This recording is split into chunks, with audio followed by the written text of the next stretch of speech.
त्यांनी तुला हेच सांगितलं ना, तुझ्या पत्रिकेत काही दोष आहे असंच सांगितलं ना? सीआरती, मला माहिती आहे हे का झालंय, कोणामुळे झालंय आणि हे सगळं कशासाठी घडतंय. तुला कळलं का मी तुला त्या आजी आजोबांकडे का नेलं होतं? सी, मला जितकी तुझी माहिती आहे ना त्यावरून तू देवावर आणि पत्रिकेवर खूप विश्वास ठेवतेस. ठेव, काही हरकत नाहीये. हे बघ, पण मी तुला अशा जोडप्यांकडे नेलं होतं ज्यांची पत्रिका जुळली नव्हती. लग्न मोडणार होतं पण आजही ते सोबत आहेत. त्या दोघांच्या भेटीतून तुला हे तरी कळलं असेल ना आरती, की पत्रिका जुळली काय किंवा नाही जुळली काय. मन जुळायला हवीत, एकमेकांवर प्रेम असायला हवं. अगं, त्यांच्या पत्रिका नव्हत्या जुळल्या पण ते आजही एकमेकांसोबत आहेत आणि खुश आहेत. हे बघ, जोडप्याचा एकमेकांवर किती विश्वास आहे, ते एकमेकांना किती जुळवून घेतात यावर अवलंबून असतं लग्न टिकणं. आरती, आता मी तुला परत विचारतो, तू सांगणार आहेस का मला काय घडलं होतं ते? दादा, ती नाही बोलणार, पण मी तुला सांगतो गुरुजींनी मला काय सांगितलं ते मला म्हणाले की तुमची पत्रिका जुळते. तुम्ही असं काय सांगितलं तिला की ती अशी रडत गेली? आमच्या पत्रिका जुळत नाहीत का, की त्यात काही दोष आहे? अजिबात नाही, सगळे गुण जुळतायत हेच सांगितलं मी तिला. उत्तम पत्रिका आहेत दोघांच्या. मी तिला बरेच प्रश्न विचारले तुम्हा दोघांबद्दल, अगदी छान बोलत होती ती. मी हे सुद्धा सांगितलं की लवकरच तुमच्या दोघांच्या लग्नाचा योग आहे. पण मग ती निघून का गेली? रडत होती ती. अचानक काय झालं माहित नाही मला. ती एकदम उभी राहिली, म्हणाली मला नाही करायचंय लग्न. तुमचं नक्की प्रेम आहे ना एकमेकांवर, का तुम्ही एकटेच प्रेम करता? कारण सगळे गुण जुळतायत म्हटल्यावर मुलगी पळून का जाईल? तू नूतनताईंचा मुलगा आहेस म्हणून सांगतोय तुला, सांभाळून राहा रे बाबा. आजकालच्या मुलींचं काही खरं नाही. कळलं तुला गुरुजींनी काय सांगितलंय त्याला ते? आणि मला पूर्ण खात्री की तुला काहीतरी उलट सांगितलं. आरती, आता बोल, तुला गुरुजींनी नेमकं काय सांगितलंय ते? मला तर त्यांनी वेगळंच सांगितलं, भीतीच दाखवली. काय सांगितलं? त्यांनी आधी माझा हात पाहिला आणि त्यांनी सांगितलं की काय? अहो, काय बोलताय तुम्ही? जे आहेत तेच बघून बोलतोय, जे शास्त्र सांगताय तेच सांगतोय. बरोबर, पत्रिका हेच सांगतेय. हे शास्त्र खोटं ठरत नाही. आधी त्याचं आयुष्य चांगलं होतं पण तू त्याच्या आयुष्यात आलीस आणि खूप गडबड झाली. यापुढे सुद्धा सगळी उलथापालथ होणार आहे त्याच्या आयुष्यात. हे बघ, तुम्ही दोघे प्रेमात आहात, लग्न करणार आहात. मी काही तुम्हाला थांबवू शकत नाही, पण सांगणं माझं काम आहे. एक लक्षात ठेव, तुझ्या पत्रिकेमध्ये मृत्यू षडाष्टक आहे. म्हणजे? मी तुला नीट समजावून सांगतो. तू जर विक्रांतशी लग्न केलंस तर त्याचा मृत्यू निश्चित आहे, निश्चित आहे. काय? एक अनुभव आला आहे तुला. आता विषाची परीक्षा घ्यायची आहे का? हे बघ, मला खूप वर्षांचा अनुभव आहे. पत्रिका बघण्यात मी कधीच चुकत नाही. जे नशिबात लिहिलंय ते कोणीही बदलू शकत नाही.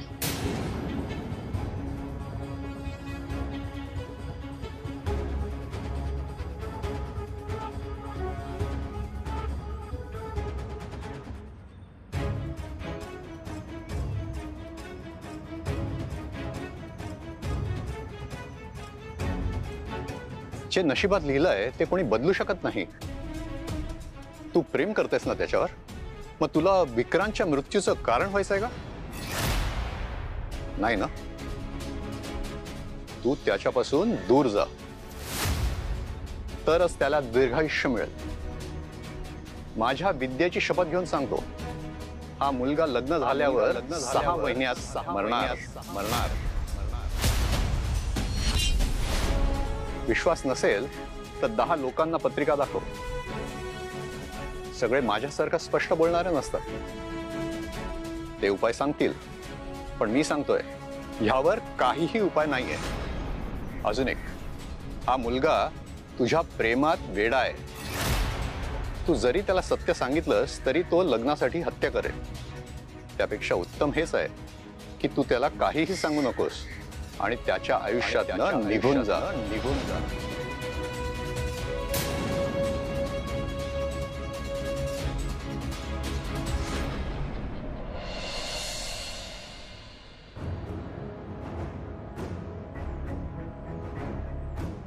हॅलो विजय, रेडी आहेस? हा सर.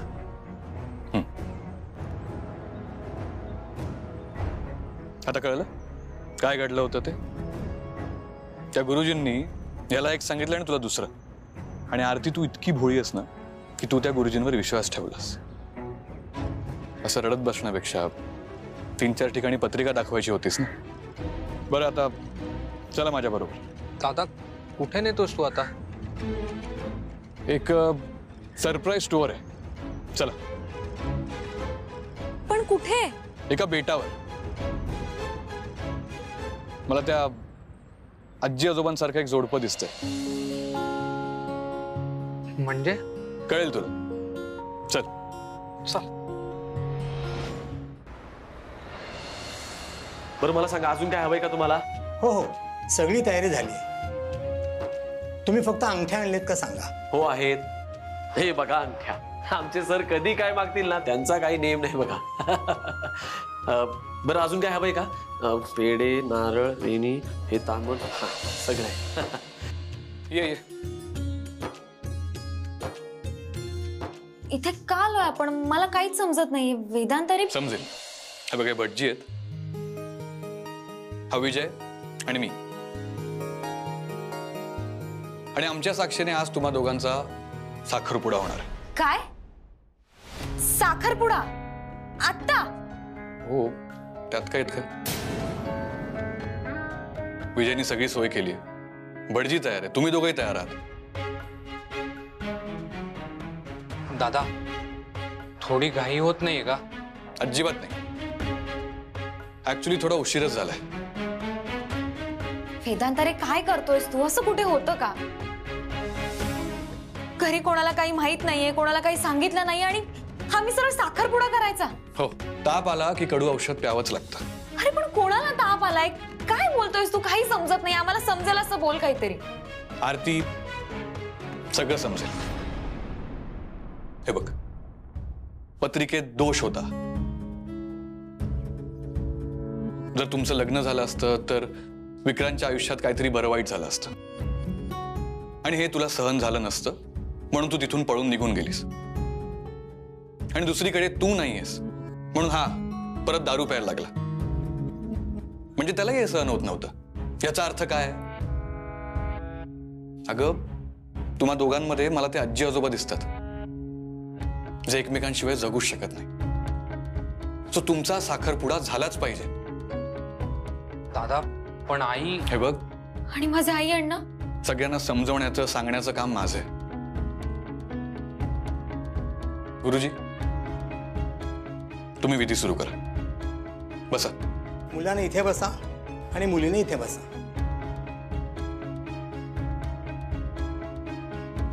बसा. हात जोडा. ओम प्रजापते तपसा वा वृधानो सद्यो जातो ददिशे यज्ञमग्ने स्वाहा कृतेन हविषा पुरोगाया हि साध्या विरदन्तु देवाः. मनात जे काही असेल ते आमच्याशी अगदी स्पष्टपणे बोलायचं, मन मोकळेपणाने. विक्रांतच्या आईने माझा अपमान केलाय हे मी केव्हाच विसरलीये आणि त्याविषयी मनमोकळेपणाने आपण सगळे एकमेकांशी बोललोय. नाही वेदांत, हे बरोबर नाहीये. मी हे नाही करू शकत. का? का नाही करू शकत? तुम्हा दोघांना काय हवंय लग्न ना, मग त्याआधी साखरपुडा करावाच लागतो. हो करावाच लागतो. सर तुम्ही पण करता का? विजय, सर नोकरीमध्ये आणू नका, मी गप्प बसतो. हा निदान अमूल्याला तरी सांगू दे. आरती, आधी साखरपुडा करा आणि मग हवं तर जगाला सांगा. आरती, अगं साखरपुडा करायला काय हरकत आहे? कधी ना कधी आपण लग्न करणारच होत ना. मग साखरपुडा झाला की टेन्शन संपलं. मुलीकडून कोण आहे ते सांगा. मी आहे गुरुजी. आणि मुलाकडून मी आहे. अच्छा. पण आई, अण्णा, तुमची आई सगळे काय म्हणतील? सगळ्यांशी मी बोलेन. आणि कुठे काही आग लागली ना तर फायर ब्रिगेड मी आणेन. गुरुजी, तुम्ही सुरू करा. बसा. ओम ओम ब्रह्मानिते ब्रह्मविष्यादयामि सोमस्त्वा राजामृतेन अभिवस्ताम भूर्वर्यो वरिवस्ते अस्तु जयन्तत्वानुमनुवदन्तु देवाः. चला आता दोघांनी उभे राहा आणि दोघांनी एकमेकांना अंगठ्या घाला. चल.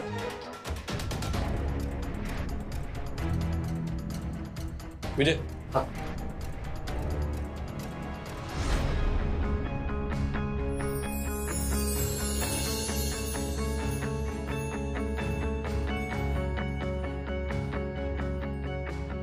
नाही, मी हे नाही करू शकत.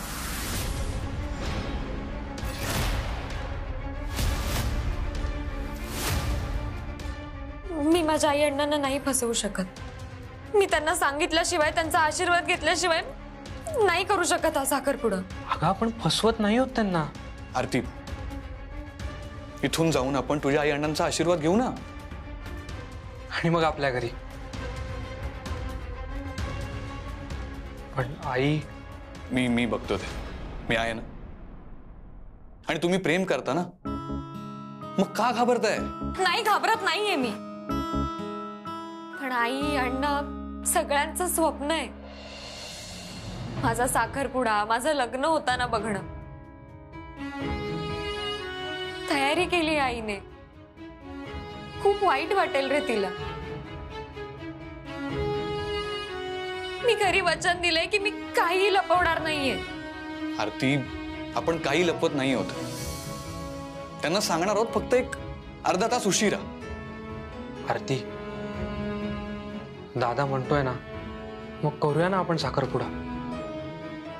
अगं तो आपल्यासाठी काही करू शकतो, त्याच्यात खूप डेअरिंग आहे. का अंगठ्या घालायच्या आहेत, त्यात काय इतकं टेन्शन घेणार का? आणि मी तुमचं लग्न पण लावून देईन, डोंट वरी. नाही, माझे घरचे असल्याशिवाय मी हा साखरपुडा नाही करू शकत. खूप वाईट वाटेल सगळ्यांना. वेदांत, तू प्लीज मला घरी सोड. मला नाही करायचं हे सगळं. विजय, हा सर. भटजींना इथेच थांबव आणि सामान गाडीत ठेव. ठीक आहे. चला. आता कुठे? सांगतो. चला.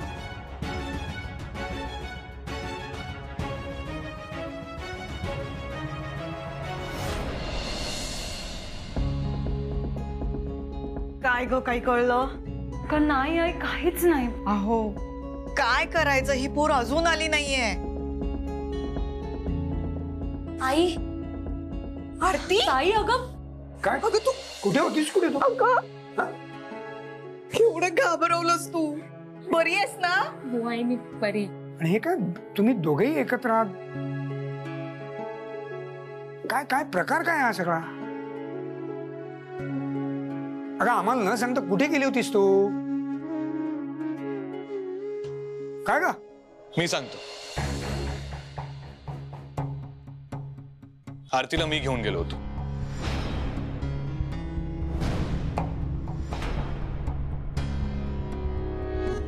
तिने लग्नाला नकार का दिला, ती तिथून रडत परत का आली याचा शोध घेण्यासाठी.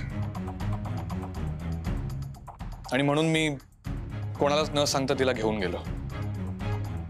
आरती, तू आता तरी सांगणार आहेस का? गुरुजींनी तुला असं काय सांगितलं की तू तिथून घाबरून निघून आलीस? आरती, मी सांगू का? मी सांगते. आई अण्णा, मी आणि विक्रांत जेव्हा गुरुजींकडे पत्रिका बघायला गेलो होतो तेव्हा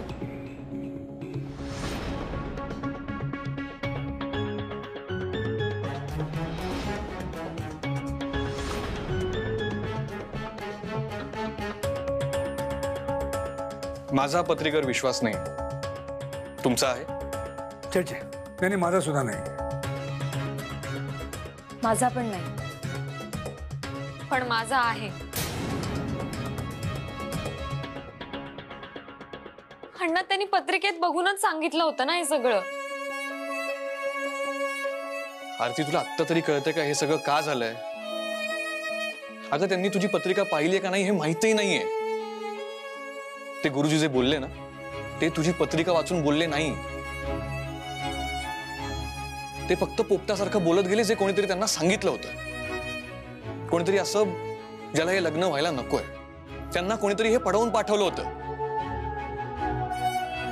आता तू मला सांग, विक्रांतने आत्महत्याचा प्रयत्न केला हे त्यांनी फक्त तुझ्या समोर सांगितलं, त्याच्या समोर नाही. आणि ही गोष्ट त्यांना पत्रिका बघून कशी समजली? अगं, ऑब्व्हियसली दुसऱ्या कोणीतरी त्यांना ही माहिती पुरवली असणार. या मागचा सूत्रधार कोण आहे ना, हे त्या गुरुजींना भेटल्यावरच कळेल मला. अगं, एकाला हे सांगणं की तुम्ही सुखी राहाल, तुमचे सगळे गुण जुळतात, आणि दुसऱ्याला हे सांगणं की मृत्यूचा योग आहे. ह्यातच स्पष्ट होतंय ना की हे सगळं नाटक घडवण्यात येत आहे. सी, तुम्हाला लग्न करायचंय ना, मग मी आजच तुमचा साखरपुडा लावून देतो.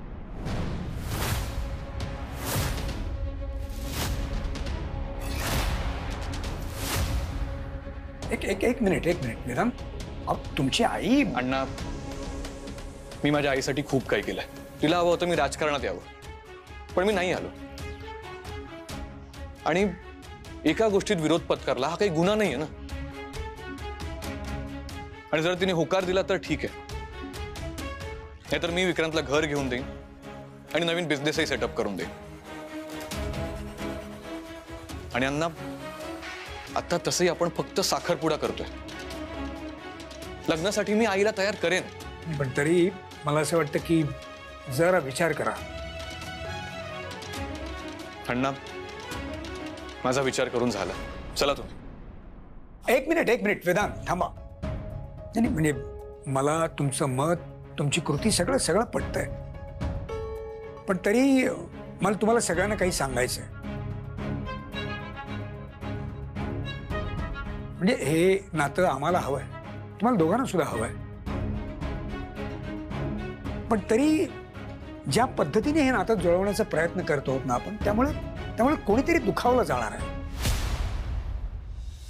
अण्णा, त्यांचा विचार मी करेन, आईला मी फेस करेन. नाही, पण तरी ते दुखावलं तर जाणारच ना, हे तर नक्की. हे बघा वेदांत, काय ज्या नात्यामुळे ना दोन कुटुंब जवळ येतात, त्याच नात्यामुळे दोन कुटुंब दुरावत येईल. कारण आपल्या समाजामध्ये लग्नामुळे काय फक्त नवरा बायकोच एकत्र येत नाही, दोन कुटुंब एकत्र येतात. दोन वेगळ्या विचारांचे, वेगवेगळ्या संस्कृतीचे लोक एकत्र येतात या लग्नबंधनामध्ये. नाही, खरं तर तुम्ही आलात, या दोघांनाही एकत्र आणलं, आरतीचे डोळे उघडलेत तुम्ही, खूप आहे. म्हणजे आजकाल एवढं तरी कोण करत? खरं सांगू का, विक्रांत आणि आरती दोघेही एकमेकांसोबत अगदी खुश राहतील, खूप खुश राहतील, खात्री आहे मला. पण जसे तुम्ही दोघं आम्हाला आमच्या कुटुंबातले वाटायला लागलात, तसंच मोठ्यांच्या बाबतीत सुद्धा व्हायला हवं ना, बरोबर की नाही? म्हणून मला काय म्हणायचंय की जे काय करायचंय ना ते सगळ्यांच्या संमतीने करूया, प्रयत्न करू ना. काय, आणि तरी समजा जर विरोध कायम राहिला तर आपल्याला ऍटलीस्ट समाधान तरी राहील की आपण कोणाला अंधारात नाही ठेवलं, बरोबर ना?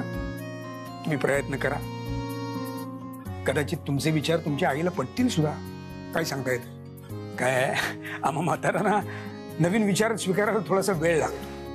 ठीक आहे. कसं आहे वेदांत, माझ्या आरतीमुळे तुमच्यात आणि तुमच्या आईमध्ये कुठल्याही प्रकारचे वाद व्हायला नको आहेत. नाही होणार, मी बोले नाहीशी.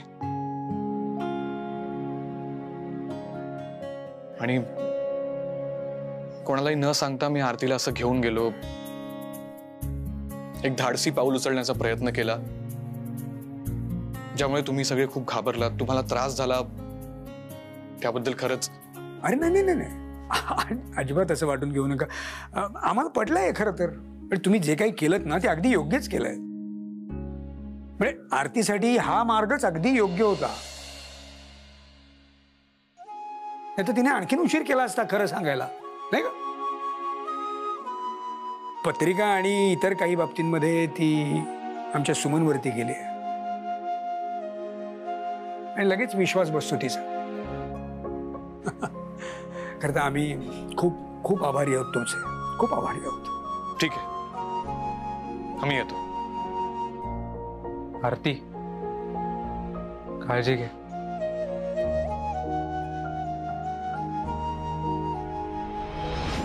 अण्णा चल, चल.